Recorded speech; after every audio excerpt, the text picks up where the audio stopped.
ये घटना मुंबई में पढ़ने वाली अमीशा के साथ 2006 में घटी थी, जब वो 17 साल की थी। अमीशा का एडमिशन मुंबई कॉलेज में हुआ था। मुंबई आने के बाद कुछ दिन उसने अपनी करीबी दोस्त नताशा के पीजी में गुजारे थे।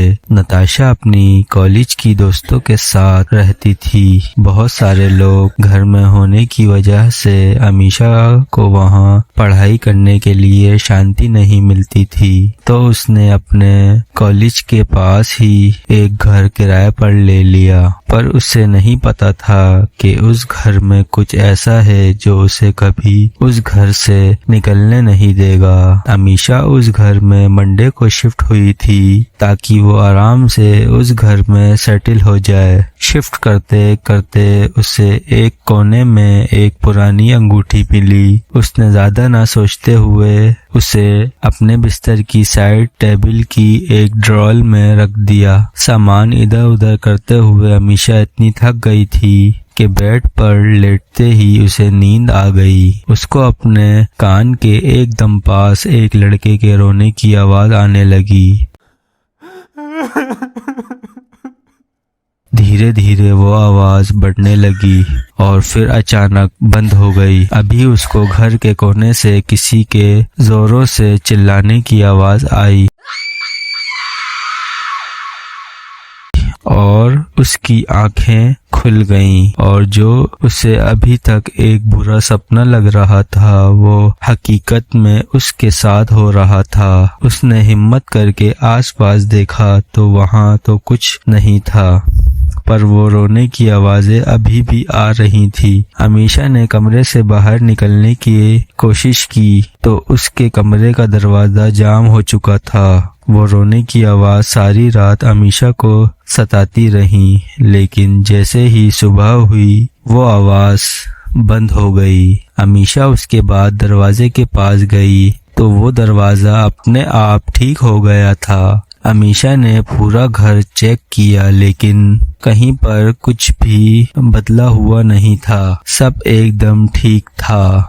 क्योंकि रात में अमीशा की नींद पूरी नहीं हुई थी तो वो बाहर निकलकर सोफे पर ही जाकर सो गई। कुछ देर सोने के बाद जब वो उठी तो उसने अपने दोस्तों को फोन करके रात के बारे में बताया, पर सब ने उसको यही कहा ये जरूर थकान की वजह से हुआ है और कुछ नहीं। उसने अपनी दोस्त नताशा को अपने पास बुलाने की कोशिश की, पर क्योंकि उसके एग्जाम चल रहे थे तो वो उस दिन नहीं आ पाई। अमीशा को भी सब से बात करके लगा कि वो सब उसका वहम हो सकता है, ऐसा कुछ नहीं होता। लेकिन दिन भर पढ़ने के बाद उसने फैसला किया उस रात अपने कमरे में नहीं बल्कि बाहर के सोफे पर ही सोएगी। पढ़ने के बाद सोफे पर लेटते ही उसे नींद आ गई। कुछ घंटे गुजरने के बाद कुछ नहीं हुआ। अभी अचानक अमीशा को रोने की आवाज सुनाई दे रही थी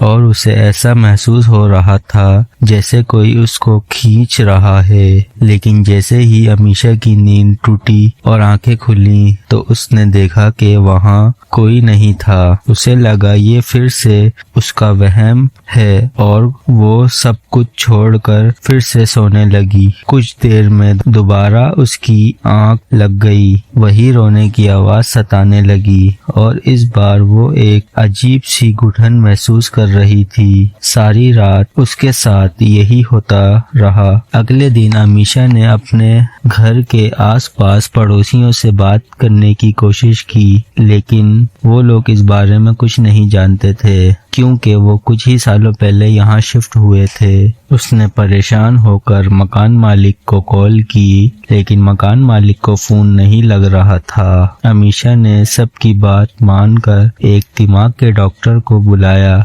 जिसने उसके अलग अलग टेस्ट किए पर उसे कुछ नहीं मिला। उस दिमाग के डॉक्टर ने अमीशा को समझाया कि कभी कभार भारी थकान और स्ट्रेस से ये सब हो जाता है और उसे कुछ नींद की दवाएं दे दी। नींद की दवाएं लेके अमीशा सो तो जाती पर अब उसको अपने सपने में एक लड़का दिखने लगा था जो जोर जोर से एक कोने में बैठकर रो रहा था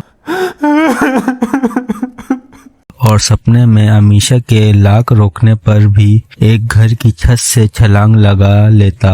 ऐसे सपनों से अमीशा की तबीयत दिन ब दिन बिगड़ती ही जा रही थी। उसके दोस्त भी बीच में उसके साथ रहने आए पर उन्हें कुछ महसूस नहीं होता, जबकि अमीशा को वही सपने हर रात आते थे। एक दिन अमीशा कॉलेज से आई और जोर जोर से रोने लगी क्योंकि वो सारे टेस्ट में फेल हो गई और उसके एग्जाम पास ही थे। अमीशा को ये डर था जो कुछ भी उसके साथ हो रहा है उसकी वजह से वो एग्जाम में कहीं फेल ना हो जाए। उस दिन वो घबराहट के मारे गिर पड़ी और जमीन पर ही सो गई। जब वो अगली सुबह उठी तो उसको विश्वास ही नहीं हो रहा था कि उसके साथ पूरी रात कुछ नहीं हुआ, बल्कि जब तक अमीशा के एग्जाम चल रहे थे उसको ना ही कोई आवाज आई, ना ही वो सपने और ना ही वो दम घुटने का एहसास। और इसी वजह से अमीशा एग्जाम में बहुत अच्छे मार्क्स ले पाई।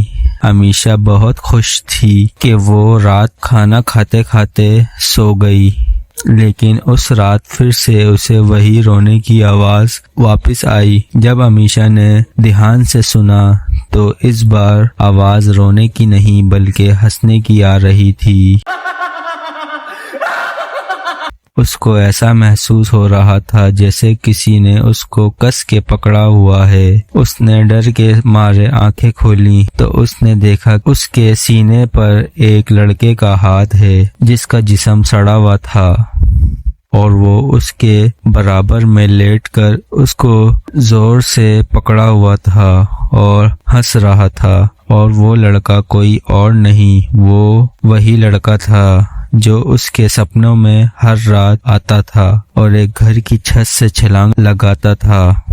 अमीशा ने खुद को उससे छुड़ाने की बहुत कोशिश की मगर उस लड़के के हाथ उस पर से नहीं हिल रहे थे। घबराहट में अमीशा की आवाज नहीं निकल रही थी। अमीशा ने अपनी पूरी जान लगाई और वो किसी तरह उस बिस्तर से उठी और वो घर से बाहर जाने के लिए भागी, लेकिन घर के दरवाजे नहीं खुल रहा था। तभी वो हंसी की आवाज रोने में तब्दील हो गई।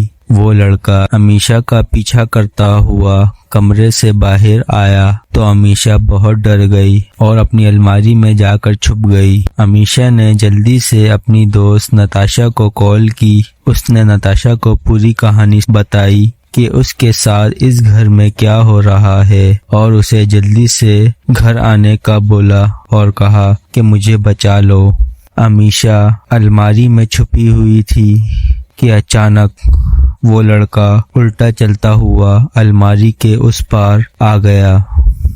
अमीशा उसे देखकर कांप उठी। बाल बिखरे हुए थे और आंखें एकदम सफेद। उस लड़के के हाथ में वही अंगूठी थी जो अमीशा को घर की सफाई करते वक्त मिली थी। जब नताशा अमीशा के घर पहुंची तो उसने देखा अमीशा अपने घर में जमीन पर पड़ी हुई थी। वो पूरी तरह जख्मी थी। नताशा फौरन अमीशा को हॉस्पिटल ले गई। अमीशा को बहुत चोट लगी हुई थी, लेकिन जब अमीशा को होश आया तो अमीशा ने नताशा को बताया कि उस लड़के की आत्मा उससे प्यार करने लगी है और वो उसका पीछा नहीं छोड़ेगी।